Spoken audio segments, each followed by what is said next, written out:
అందరికీ నమస్కారం. మీరు తొలిసారి వరలక్ష్మి వ్రతం చేస్తూ ఉన్నారా? అయితే ఈ వీడియో మీకోసమే. శ్రావణ మాసంలో అత్యంత పవిత్రమైన పర్వదినాలలో వరలక్ష్మి వ్రతం ఒకటి.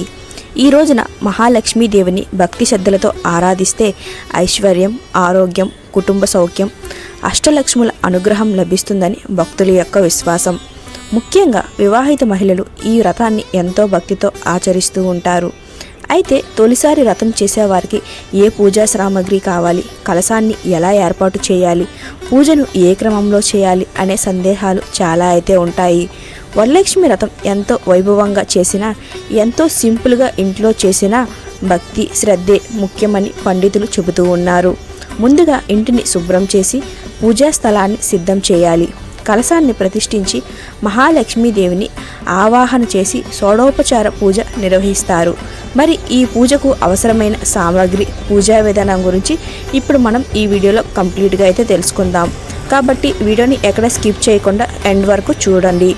ముందుగా వరలక్ష్మి వ్రతం పూజకు కావలసిన సామాగ్రి: కలశం వెండి లేదా రాగి లేదా ఇత్తడిది, తరువాత బియ్యం, కొబ్బరికాయ, మామిడి ఆకులు, లక్ష్మీదేవి ముఖ వస్త్రం లేదా విగ్రహం, పసుపు, కుంకుమ, గంధం, అక్షింతలు, పూలు, పూలమాలలు, తమలపాకులు, ఒక్కలు, పండ్లు, కొబ్బరికాయ, దీపం, ఒత్తులు, నెయ్యి లేదా నూనె, అలానే దీపం, ధూపం, అగరబత్తులు, నైవేద్యంలో పాయసం, లడ్డు, పులిహోర లేదా ఇంట్లో మీరు తయారు చేయగలిగిన ప్రసాదం, తోరణం, 9 ముడుపులతో ఉండే తోరణం కూడా కావాలి, కొత్త చీర లేదా వస్త్రం. ఇప్పుడు కలశ స్థాపన ఎలా చేయాలో చూద్దాం. ముందుగా అయితే పీటపై బియ్యం వేసి దానిపై కలశాన్ని ఉంచాలి. కలశంలో కొద్దిగా బియ్యం, నాణేలు లేదా పంచధాన్యాలు ఉంచి నీరు పోయాలి. తర్వాత మామిడి ఆకులు అమర్చి పసుపు రాసిన కొబ్బరికాయను ఉంచాలి. దానిపై లక్ష్మీదేవి ముఖ వస్త్రాన్ని అలంకరించి పూలతో అందంగా అయితే అలంకరించుకోవాలి. ఇలా అలంకరించుకున్న తర్వాత ఇప్పుడు పూజా విధానం చూద్దాం. ముందుగా గణపతి పూజ చేసి విఘ్నాలు తొలగించాలని ప్రార్థించుకోవాలి.